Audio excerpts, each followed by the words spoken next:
Supreme Court.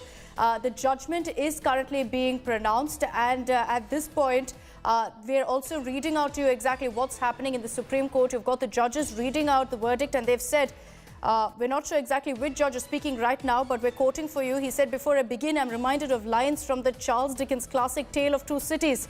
It was the best of times, it was the worst of times." This is the quote that the judges have referred to before reading out that order. So it looks, Rahul, that they also understand that, these are complicated times, and this is going to be a very, very tricky order per se when it comes to really the clampdown alone in Jammu and Kashmir. Yes. See, usually when there are imposition of curfew or there are certain restrictions imposed in areas, usually the courts don't intervene. Historically, we have seen that not in Kashmir region, courts say that these are largely matters to be assessed by the people on the ground. The courts do not have the instrument or any kind of infrastructure to gauge what exactly is the security scenario on the ground. What is the mood of the people? Can there be untoward incidents? And that's where lies a grey area for the courts also. So the courts will have to adjudicate on this case, because liberty is definitely one thing. And as I recall, the last Chief Justice had in one of the hearings said that national security is critical. And that criticality, does it override liberties? One will have to wait and see. But the court also will have to look another layer of complaint. That does clamp down. Has it meant suspension of liberties of the people? No, and what's important here, Rahul, is we're getting in pointers of what's really happening. Justice RAMANA is reading out the order, and he said that the court will not deal with political propriety.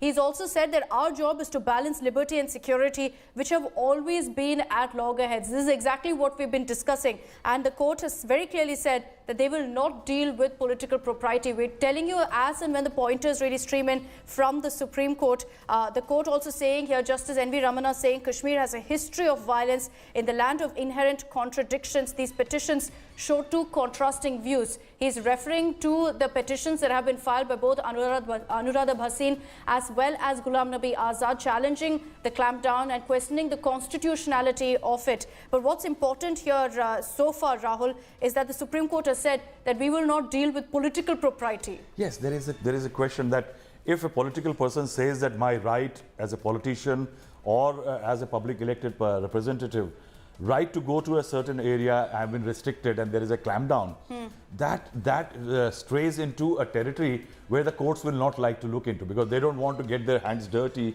as far as the politics of it concerned. But yes, as we were discussing, it's a balancing act the court will have to do between the issues of security.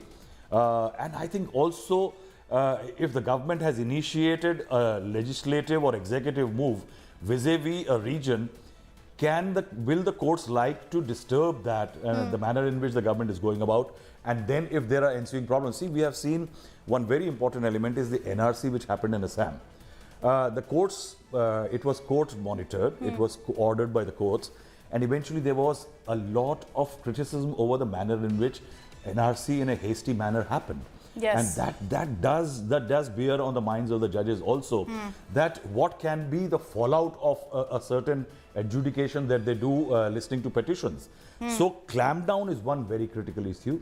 Has the clampdown led to a large level of suspension of liberties of people? That the court will look into, but can it have a security implication? That the court can't avoid. Okay, so let me take this across to Pooja Shali. Pooja,